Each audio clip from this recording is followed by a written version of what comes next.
the real world evidence allows us to look at so many other variables and so many other factors that could show an added benefit or harm or a whole host of other factors. You're listening to Data Nerds in the OR, a surgeon's journey toward value-based care. The podcast focused on data and data science as the keys to a better healthcare system.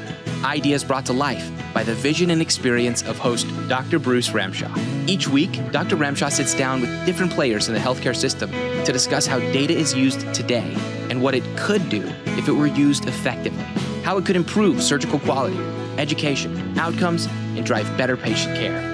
Let's dive into the latest episode. Here's your host, Dr. Bruce Ramshaw. So welcome to this episode of Data Nerds in the OR. I'm Bruce Ramshaw, CMIO at Caresyntax, and our guest today is Dr. Richard Scranton. Rich has been a friend over many years, and he's also a data nerd in healthcare. And I met him through consulting with the Sierra Pharmaceuticals when he was chief medical officer there. And we'll talk a little bit about the work we did there. But first, I want to give Rich a chance to kind of introduce himself. He's also got a background in epidemiology, really a storied career, and lots of interesting things in his career. But one of the things that we did a lot of when we were working together was talk about data science. And so I want Rich for you to give the listeners your background and anything you want to add. Sure. Well, thanks, Bruce. Thanks for having me on here today. It's also just great to have an opportunity to talk about data. It's been something I've had an interest in from my very beginning career. I started out as a practicing clinician in the Navy, and there is where I began to appreciate. We had an integrated healthcare system there, one of the earlier ones that you could follow patients, and there were some really good physicians that were good with manipulating our computer system, so we would pre-populate information about our patients, and so we were doing this before it became mainstream. And then taking that information and trying to find better ways to deliver healthcare was always impacted in collecting really good data and looking at trends, and then taking that information and in this case, making the argument to get maybe additional drugs added to the formulary. So that was my kind of beginning interest, but I found out very quickly I didn't have enough tools. Medical school doesn't really prepare you for that type of or residency to really think about data in that aspect. So I would have the opportunity to go to Harvard, where they had a great program to train physicians to be researchers. And I happened to be at a center in Boston, one of the VA centers there called Maverick. And the VA is this great epidemiology centers across. So they're always looking at data. So I happened to be there. We were one of the funded, what they call ERIC's, Epi Research and Information Center, but we were also a clinical trial center. So it was just a great time to get introduced to a lot of other people interested in data. Built very large pharmacoepidemiology research using the VA integrated data. So we had access to look at chronic illness. If you look at the VA, they have some of the largest cohorts of people living to 100 years. And and you have all their clinical data and information, so you can really begin to understand, how medicines or changes in health style can impact the lives of patients. So that's really where it all began. And I continued to kind of build that kind of experience, and then went into the biotech world, and finally got the opportunity in working with you, Bruce, to take that earlier work in the love of kind of real world evidence or other ways of looking at data and applying that kind of our traditional, clinical trial design, which oftentimes is, in my opinion, it's kind of archaic. You got to find a group of people, follow them for a period of time, and it's really only a sliver of the information. We're only looking at one outcome, and it's oftentimes really difficult to tease apart all the other factors that are impacting this outcome.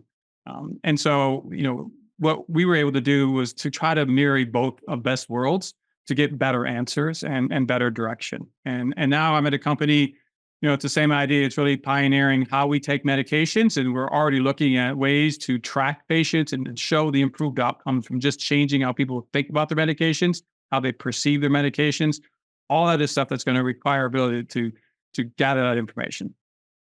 Yeah, that's great. I really enjoyed getting to meet you because of our aligned thinking. And like you said, the concept that only clinical trials clinical trials are the only way we can generate valid data is just so archaic. And so we, talked a lot about the real world evidence, the clinical quality improvement method that we developed.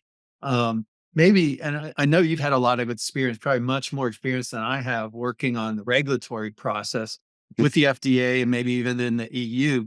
Do you see that evolving there? I've seen it. I think real world evidence is playing a bigger and bigger role, probably still not nearly as big a role as it needs to, but what have you seen in the regulatory process in US and Europe in terms of the transition or the evolution of real world data being used for regulation? So I think the only way that we've been looking at real world data from a regulatory standpoint is to look for the untoward side effects or harm. So pharmacovigilance. Most of the time, you're just looking to see if you see a safety signal. But it's often not used to show, well, what if the drug is doing something better? Or what if this dose is having a better effect? And could you use that in faster decision making, whether you're advancing a program through earlier phases? It was the same thing, though, in epidemiology, I would say, when I was doing work with those large databases, when you try to get publications. And you could get things published if you showed a drug did something bad, it was harmful. But one time I was doing work in the VA system, and I was looking at statins, and I had a funded career development board to look at some of the side effects from statins, which is when you have a problem where it may impact your muscles and you get degradation of your muscle enzymes, and that's a bad side effect. And I was trying to figure out, why does that only happen in a small group of people?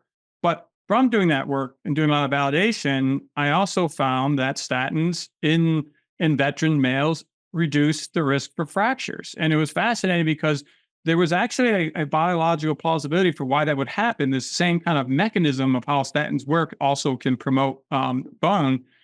And so we demonstrated that. And I had a hard time getting it published because people were saying, well, you're showing this association. It's not proven because it's not a clinical trial. And what if you're wrong? I said, well, we do that all the time when we say something may be associated with a harm. It's the same coin, just on head or tail, pick it. And finally, I was able to get that published. And the good news is it was picked up by the New York Times. It was really well received, but it took, I would say, so much work doing rigorous methods of analysis to prove to the reviewers that this was a bona fide finding and that we should take it forward. Anyway, so fast forward to the FDA. Same idea. Could we use real world evidence to guide decision making? And we did this actually at Pacira to get dosing for a local anesthetic to children. And we did that leveraging data being mined from a large university, as well as looking at claims data to tell the FDA that this is the dose that's being used. So I don't have to go through this, long dose finding studies in kids, which would be really hard to do. It's in the surgery center, as you know. Trying to get someone to sign up for this, trying to figure out what the right dose works. We actually did all this modeling and used real world evidence to say, this dose is safe. Now let us use that dose to prove that in a clinical trial. And that's actually how we did it. And that allowed us to do one single study to demonstrate this indeed was effective. So I do think there's opportunities, but we've been stuck in the mindset that you can only use it in certain areas.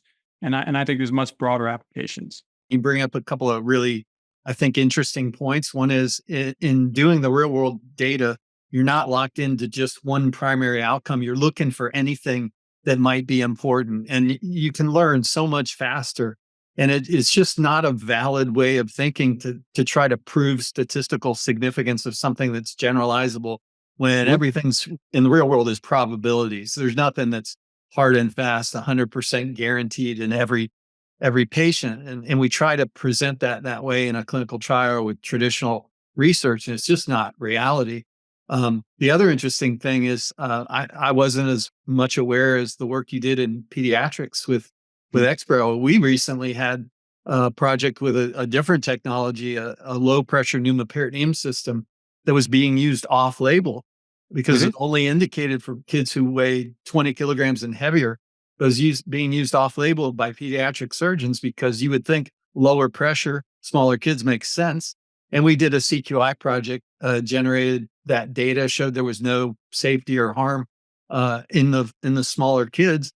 And so the FDA awarded the expanded indication to all size patients. So I think pediatric surgery or pediatrics is an area as you know, where a lot of focus in companies and bringing technology to market isn't on kids, it's on adults because that's where the money is, that's where the larger volume is. But I think using real world data and helping to accelerate innovation for children makes sense. And hopefully, your example, my example, will become the norm in the future using real world data. It was really interesting that the local anesthetics, they have been around since the 60s, yet they never did the work back then to actually get them approved in kids. So under the age of 12, there were no local anesthetics approved, but obviously used because they're safe off label.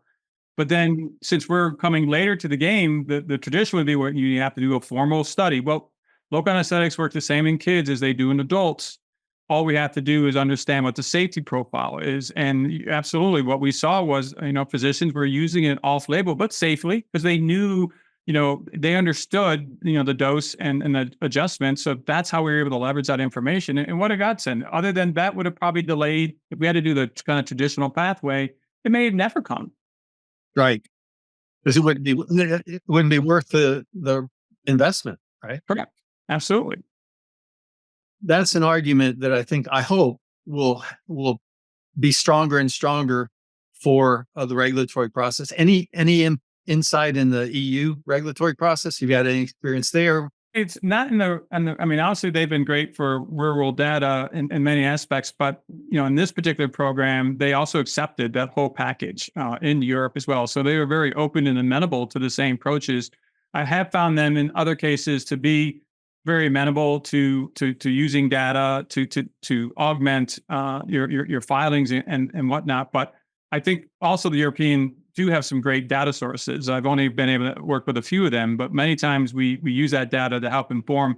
A lot of times we're using data for more marketing purposes, and all of that. Where we need to really get it is demonstrating those health outcomes are being driven. There was a study that was done in total knee there, and that was that was done with Expro, and that was really leveraging their kind of integrated healthcare system to track variables that we didn't have to capture our traditional way of having anyone fill out a form. So that's kind of another kind of a hybrid approach when we're running trials. Can you augment your data capture or at least your follow-up with using these additional ways to collect information? And I think that's another way of doing this. If we want to do our longer registries and make it less cumbersome for the patient or the provider, is to be able to track that information using existing data elements. Yeah, I think that's something we're working on with several companies right now that are pre-market. They have very, very strict protocols for the pre-market work, whether it's IDE or traditional PMA process. But we're working with them on collecting other types of data outside of the protocol in that pre-market setting. Things like financial data, things that could help a company understand, as they get to the market, how they can position their product to generate best value. So it's something where the real world data hybrid with traditional clinical research can add value to a company, and then hopefully, obviously, patients and the system as a whole. Yeah, I was just talking to a group of investors today, and one of the other interesting thing where data is being used, and I use this to some degree 20 years ago, but much more advanced now, even targeting, getting to the specificity. If you're going to launch a drug, you might want to just try it in 2 cities. And you're going to try it in the cities in which you have data that tells you that these physicians use medications in this way. You have a patient population that have these attributes. And so now you're going to that. So you want to get your first, best, benefit of the outcome. Because oftentimes, when we're launching a drug, you're just putting it out there. And many times the physicians will use the drug on the most complex, challenging person. And then the outcomes look bad. And it's not. So in this case, it's really targeted. So and then you learn the other things. You're getting feedback saying, well, this is what was working. That's what wasn't working. How do I, change our education or training, or what did we learn from this? So then you can be more successful in getting the right drug to the right patients and driving, better outcomes from the onset. So I think all of those are things, the FDA has been open to, responder analyses and things of that sort. And this is back to you're saying, when we run our trials, we don't have the volume of patients to know that this subset does better. And we can't capture all those variables because it's too expensive. But if you can start building, support systems around to gather that information, you can get, hopefully get some correlations and some insights, and that'll just drive better and better patient selection. Right. And that's one of the flaws.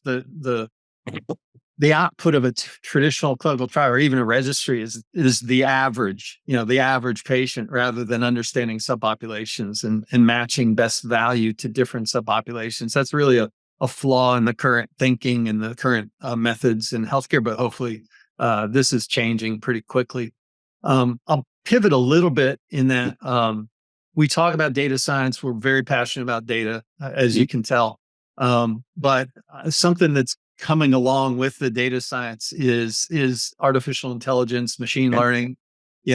That's a term that's being thrown all over the place. I wanted to get your input and your perspective of, what are the real potential for AI, ML in healthcare, and what's kind of not really reality.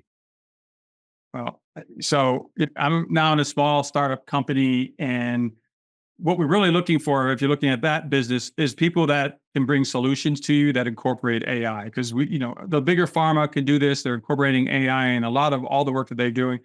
We don't have the ability to do that. So how can you get AI to the hands of people that could benefit most from it? That's the challenge right now. The second thing I would say, from trying to incorporate any of this work into clinical trial research, what I find oftentimes is that our clinical trial sites want to go simple. I mean, if they could go back to paper sometime, I think they would just go to paper.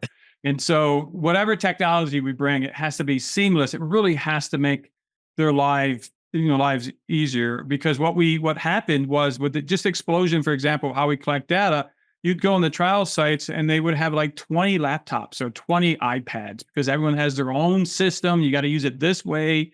And that's where a lot of errors occur. So I would love, some systems that come out that are, have broad applications across many systems for integration. Otherwise, it's just hard to get that initiation. But we're looking, we would love to look at AI for a multitude of things. One of them is just you preparing and filing for your NDA.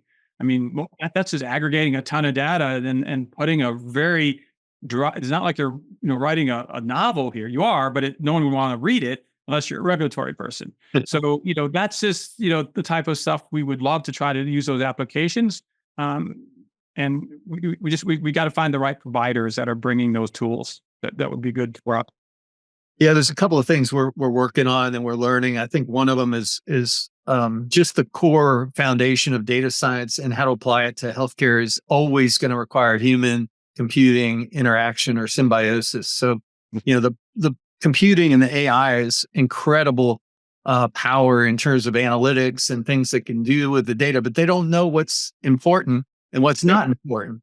And so you need the human team, ideally a small, diverse human team, to really understand what's the most important thing to program into the computer. And then you still need that human team to interpret the analysis and then glean insights from that analysis and apply those insights. And that human computing symbiosis, I think, is not well understood yet in healthcare, but I think that's a future. The other area we're using, some of the quickly evolving Gen AI and LLM technologies to do what you were talking about a little bit, getting into the messy, fragmented healthcare data and acquiring and cleaning that data through automated processes. And we're seeing the ability to do that better and better as the technology evolves. Yeah, no, I agree. I was talking to you a little earlier. I've met with a company, and I can see the huge task what they're trying to do. They will need AI, but this company called Karna, what they're trying to do is bring point of care diagnosis to chronic renal disease, but they want to do it from a population health perspective. So they're talking with rural areas in Africa where they're saying those healthcare systems understand that if we could collect this data in real time, we can intervene in a prevention standpoint, which would save us so much money. But then we need to track it, see that we're staying on the track. So all of this is exactly what we're talking about. They're doing that pioneering work to really prevent something that right today we just don't know what to do with it because it's such a long time before you go to dialysis. But once you're on dialysis, that could have been prevented if you had a way to, identify, diagnose, and intervene. So I think that these are great applications for both data and AI. Yeah, chronic renal disease is one of many areas where we spend, billions or more dollars. And, we just kind of persist in doing the same thing rather than really learning quickly and improving. I think there's a lot of opportunity in those kinds of areas. Once we apply data science principles and measure value, we'll be able to identify subpopulations and match them with better care and prevention eventually. Because that's, when you do enough feedback loops, it works your way back to prevention. And that's and then we can move from a sick care system to a healthcare system, hopefully. Yeah, and that was kind of ingrained in the military too. The one thing in the Navy, we every year, even at my age, younger than annual physical, but it had all these screening questionnaires and your mental health and all that were really important. But the only time that I felt like we kind of dropped the ball a little bit is that we could have done a little bit more prevention, because my argument was, more investment in prevention when you're active duty means less cost in the Veterans Affairs, right? So we should just double down on all these interventions. But at least it taught me that you can start really early in assessing these things, and if you have a system to track them, as again, in the beauty of that closed system is you do more and more, you can see the benefit of asking more questions, following this discrete data, looking at things that perhaps you didn't think were correlated. You need a way to do that in a kind of standard way that you guys have been working on. Again, back to our work that we did very early on together when we were at Pacera, it was really challenging, and surgeons in the mindset, hey, look, I'm going to go in, I'm going to do this case. And if the person walks out the door, I did a good job, right? And your work was pioneering, say, well, but you can do more than just that. You can look at other outcomes. Could you do it faster? Could you do it with this intervention that would offset these and this subset of the population? They don't have time to aggregate all that information and data. So when you look at us coming in with a new pain modality, one of the biggest learnings I had from doing that was just the whole idea that we're doing minimally invasive surgery, so they don't need this pain intervention because it's not supposed to hurt. But the data actually said, this hurts a lot, but it can be easily treated with this approach. Right. Yeah. So let me talk a little bit about that work. And for the listeners, Pacera was the first company that brought a long-acting local anesthetic to healthcare. Local anesthetics, typically you go to the dentist, you get the numbing in the gum, and it wears off in a few hours, right? So Pacera developed a technology where that numbing effect could last days. And so we saw the opportunity, or your company saw the opportunity to use that in terms of post-op pain control. And like you said, a lot of surgeons, we thought, well, if we're doing it minimally invasive, we're already, solving the problem. Well, if you're the patient, it's still surgery. It still hurt. You might be able to go home a little sooner, but it's not fun to be in pain like that. And especially one of the areas where we worked together on that was the laparoscopic ventral hernia repair, where the mesh fixation is extremely painful, even though there's small incisions. So the challenge was to show the value, because it was brought to market at, I think it was like $300 per dose, and short acting local anesthetics cost a few dollars per dose. So even today, I know there's like managers of pharmacy budgets that won't let surgeons have access to Exparel.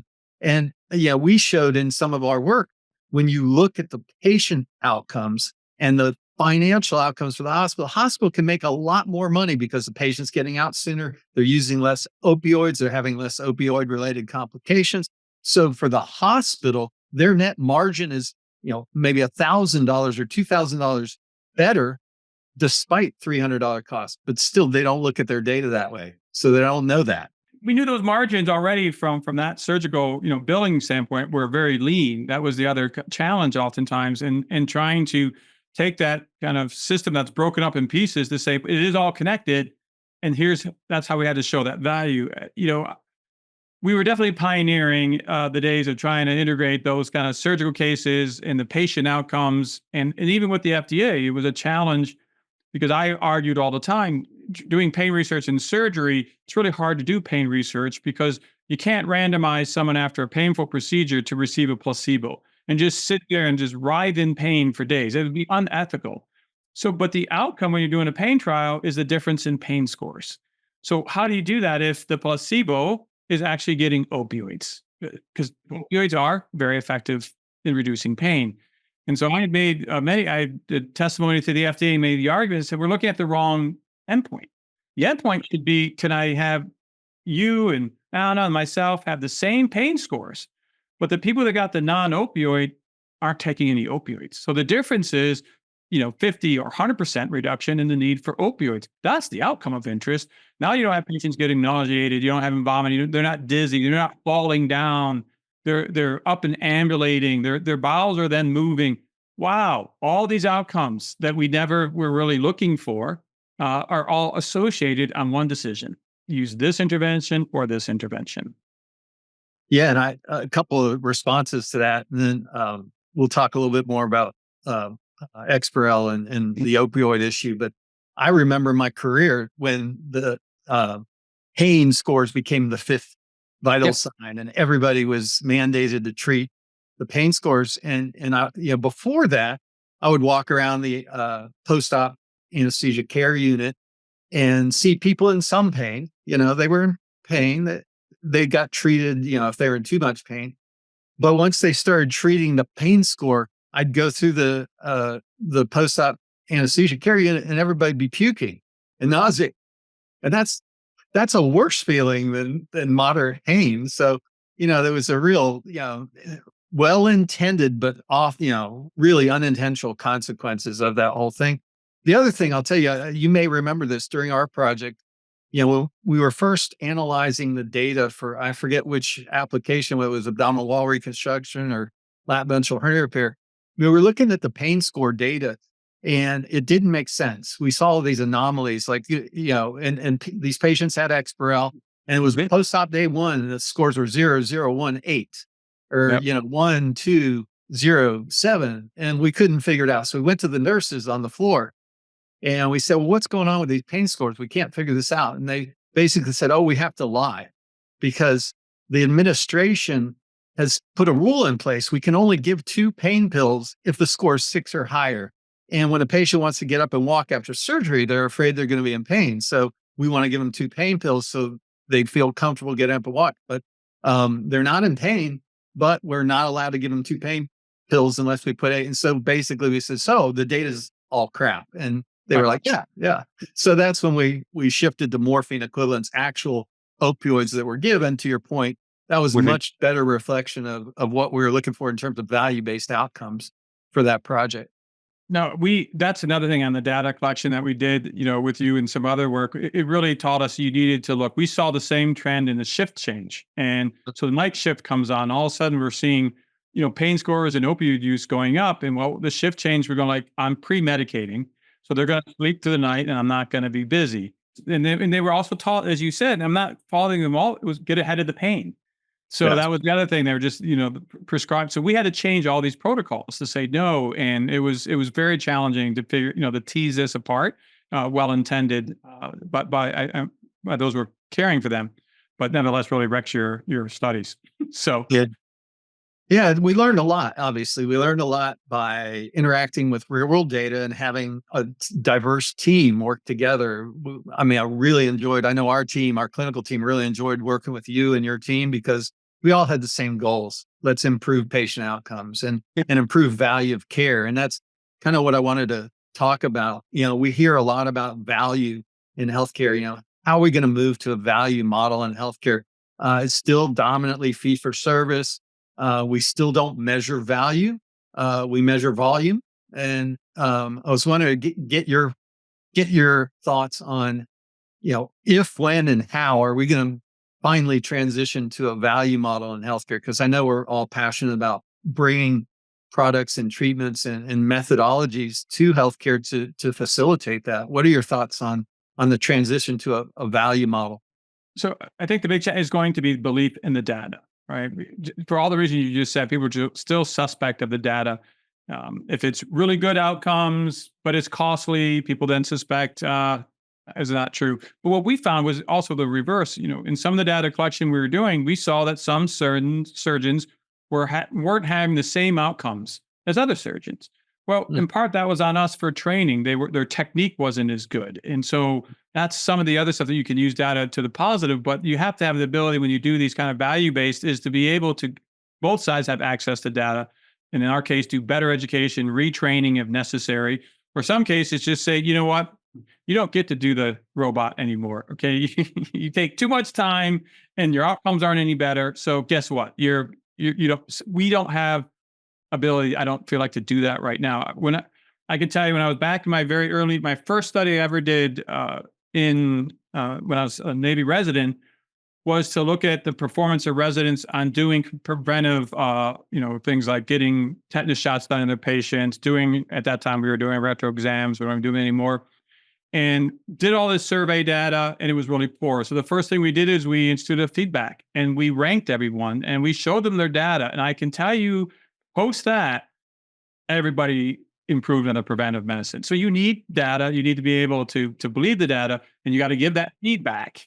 And then you need to track it again, and then probably incentivize all groups. And okay, if you're performing better, there's an upside for everyone. And I don't know if we're there yet, but you need all those elements, I think. Yeah, I think you're right on target. This is exactly the methodology we evolved over time using data science principles. You have to have high quality data that's believable. You have to do feedback loops. And I do think another component, you kind of alluded to it, you have to do it in a non-punitive way. You have to share that data in a positive improvement way. I think the vast majority of clinicians, whether doctors, nurses, whatever, we go into healthcare because we want to help people. If we see good data, we're not going to ignore it. We're not going to say, and I think, from a surgeon standpoint, if we show a surgeon data around their outcomes that's not good, they're going to do one of two things. They're going to stop doing that, or they're going to learn how to do it better, and they're going to put some effort into that. So, but to your point, we have to get good data in context, high quality. And we don't have that right now today. That's what we're trying to bring into healthcare, and what the whole CQI methodology is about. So, I think the timing is finally getting there. I think there's enough awareness that the way we've been doing it isn't working. And if we don't measure value, we're going to not be able to improve it. If you can measure something, you can improve it. And the problem is we're not measuring value. We're not putting financial data with outcomes data for real patient care, for real clinicians in their everyday practice. And I think we can get there. Along those lines, we've talked about your company, Lindra, and the technology you're bringing to market. And I think there's a clear value story there for patients and for the system as a whole. So I was wondering if you could talk about Lindra, your work, and how you're bringing better value to patients and the system with your company. Yeah, thanks. The Lindra is the company. We're based out of Boston. The technology is out of Bob Langer's lab. People know Bob Langer. He's world-renowned engineer. Has brought many new technologies. Was the kind of the person behind the vaccine technology for COVID. So what we're really doing is trying to figure out how to take medications less frequently and deliver medications in the way that we, as clinicians, had hoped medications would be delivered, meaning that we're trying to target the drug levels to be in the therapeutic range and not go too low and not go too high. The way we had to do that, though, is come up with a technology that stays in your stomach for a week or longer, depending upon the application. And it's really been high science, high engineering. Half of my company are engineers and material science. And we're taking, polymers that we commonly use in many medical applications to make a very small star-shaped technology that you take a normal sized capsule from the patient perspective, they're just taking a capsule. But once you swallow that capsule and it enters into the stomach, our technology deploys. And on this kind of star-shaped technology, we load the arms. Is another cool science where we actually take drug and we mix it with polymers so we can control the release. So not only do we need the technology to stay there for a week, we had to figure out how do you release drugs slowly. And we release drug 24 hours a day, 7 days a week. So you're not getting this typical very peak concentration and then quick lowering level when you take a normal pill. All pills are like that. It's just how they're manufactured. Because we've all realized that patients don't want to take a medication twice a day or 3 times a day, that we sometimes give a drug where you greatly exceed the drug level you need, but you need that so you will have this tail, so it will cover you to the next day. So we minimized or eliminated that across all the drugs we're doing, and we focused on conditions in which we think the value to the patient could be huge from a multitude of reasons. I mean, people don't take drugs or consistently take drugs for maybe just it's hard to remember every day. You get a busy day that day, maybe you're traveling, you can't think about that medication.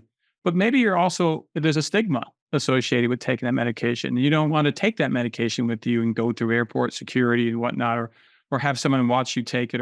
And so we've moved towards making medicines less frequent, but it's often an injection. People don't like injections, or they have to be refrigerated, or in some cases for schizophrenia, you have to go to the doctor once a month or once every 3 months and get an injection. And I don't know about you, I have a dental appointment on Tuesday, and there's a 50-50 chance I will have to cancel my dental cleaning, right? My schedule is not in my control. So that's not really convenient to the person. So what we're doing, if you could imagine now, if you're a patient with schizophrenia and you've got a caregiver involved, maybe every Sunday you come over, you have dinner and say, just take your medication today and then live your life as normal for the rest of the week. Don't think about it. Your medication's there doing its job, but you don't have to do anything more than just get on with your life. So there's many applications we think that has a great application to. But the second thing we did, back to your point about data, we're using a drug very well known called risperidone. Risperidone's been around forever, very safe, very effective. It's actually the drug that's been put in those long-acting injections. So we went to the FDA and said, I know I have a new technology, but I'm delivering the same drug we know. So what if we just demonstrate that I am comparable to a daily pill? Can I get approved without putting hundreds of patients through a 6-month study, showing that, again, if you're on placebo, you're going to have problems. If you're on risperidone, you won't. They agreed. So we actually did that study with 46 patients studied for 5 weeks. So that's where the beauty of where you can use data. We did all that modeling. The agency was open to that approach. Now we're going to do a large safety study just to show that the platform is safe. But what we then intend to do with that is when we go to do another drug, we will let the platform doesn't change. We just change what's in the drug arm. So I'm going to leverage that safety data and say, well, it was safe there, it's safe here. So we can, again, innovate quickly, bring more and more drugs to market. The other beauty is we can add more than one drug. We can put 2 or 3 drugs in there. So we can treat the entire comorbid illness that the patient's suffering from a single weekly administration. So a single once monthly would be all that would be required for treating, women, given that prevention.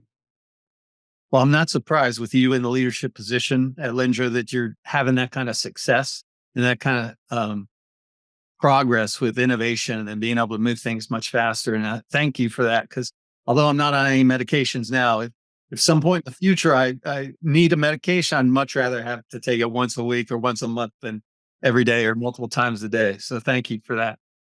So again, thank you for your time. I want to ask you one more question. It's just kind of a final question I like to ask guests, and I'll ask Anya to see what else she would like to ask or comment on.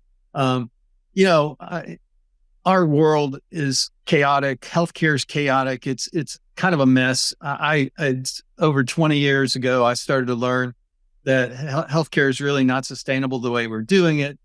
Tragically, unintentionally, it's harming a lot of people. Are there some books or movies or resources that you've read or seen that are made you hopeful about data or the future of healthcare?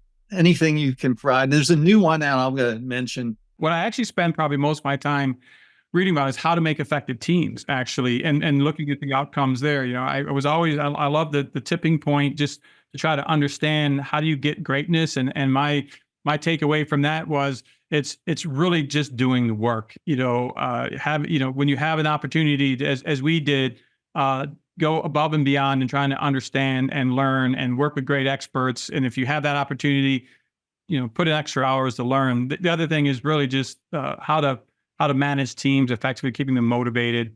That's probably what I spend, because I manage a very large team, about 50 individuals.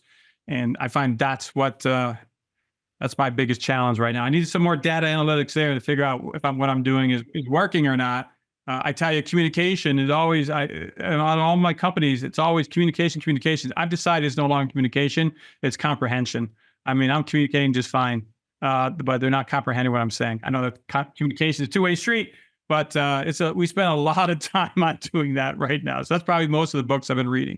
how to be that Well, best. that's an excellent theme. I mean, one of the things I've learned is if you have a complex problem, you can't solve that individually. You have to have a team, and you have to have diversity. And that's where some of the challenge of communication is, when you have an engineer talking to a clinician, talking to, a scientist, and, kudos to you. That's really, I think, going to be very valuable for you and your work, and anybody who's in any complex system. The book that I recently finished reading is called Blind Spots by Marty McCary. And Marty's a friend of mine, and really writes some interesting perspectives in healthcare. It's really about, a lot of the things we've done in healthcare and promoted in healthcare that really haven't been backed with good data. And it's just been kind of tradition and consensus rather than good data. And so it's Blind Spots is the book. But thank you again for your time. Anya, any questions, comments? I really enjoyed this dialogue. I knew I would. It's been too long since Rich and I have kind of nerded out about data. And so that was fun. It was fascinating from a third party perspective. I do have 3 clarifying questions that I think will help. The first one is really, really simple. Can you help explain what a statin is and what it treats? Statins that's just the abbreviated name for them. Those are the medicines that lower cholesterol and lipids. They've been around forever. They go by the names of Lipitor or Crestor. So there's many variations, but they've been demonstrated to not only lower cholesterol, but to reduce heart attacks and strokes and have a multitude of benefits, as well as reducing the risk for fractures in men that I study association. That's the one that I was like, I didn't know that. So 2 more are a little bit more complicated. And one is, can you talk to me? You guys both mentioned the need for high quality data. How do you build trust in the data that you're presenting because we all believe that the data we're presenting is high quality, but how do you build that, groundswell to believe that the data that you're presenting is right and high quality and good? So, and that's what Bruce was saying. Unfortunately, people have been led to believe the only way to show high quality data is in a randomized clinical trial, right? And that's what's been the gold standard. And in all fairness, we have been burnt in the past by some observational studies showing some benefits. The best example of that was with the idea of hormone replacement therapy would reduce the risks of heart attacks. But we knew there was a concern that could also increase the risk of women's risk for breast cancer. But at the time, if you looked at the data and the epi data would suggest, they're going to more likely die from cardiovascular disease. So do hormone replacement therapy. And lo and behold, then a study was done showing that indeed that wasn't the case. So I think that's where, we have to get a little bit better understanding that what decision you're making based on that high quality data. And maybe again, for some interventions, you do need to do some, rigorous randomized clinical trials, but that doesn't mean that all data isn't good or high quality just because it wasn't in that structured format either. Yeah, and I'll add a couple of things. And actually, one of the chapters in Marty's book, Blind Spots, is about hormone replacement therapy. So, and some of the poor data and conclusions that were drawn that really weren't true. And I think at that level, I think the important thing is, even at the highest level of quality of a traditional clinical trial, you're never going to have something that's good for everybody or bad for everybody. And those kinds of conclusions, those one size fits all conclusions, are just not understanding real world data science. So having a prospective randomized controlled trial with perfect data that generates averages says, oh, this is good for people. Well, it's only good for a subset of people. And it may be harmful in another subset that wasn't revealed by that trial because they were only looking at that primary outcome measure. So it's really important to understand even high quality data has to be interpreted well. From a reality standpoint, real world data, we've learned you have to interact with the data. The way that healthcare data is done is in fragments. It's poor quality. There was a study out of Pennsylvania where they looked at millions of records over a period of a decade and found that over 50% were just copied and pasted. So it's extremely poor quality. So what we do is we go in, we get the data, we get rid of the noise. That's one step in quality, is not getting all the data. For any context, for any patient process that we look at, well over 90% of the data collected has little or no value, and it's just noise. So focusing on what matters, and then understanding there's always going to be data gaps, data conflicts, data errors, data anomalies. You've got to do your best to resolve those. And the best way we've found is working with the clinical team who's actually putting in that data and working on those patients. So we can pretty quickly resolve most of those conflicts and errors when we do a few queries and begin to build kind of rules around the data for each of those processes in each of those clinical environments. When we do that, then we get a high quality data set.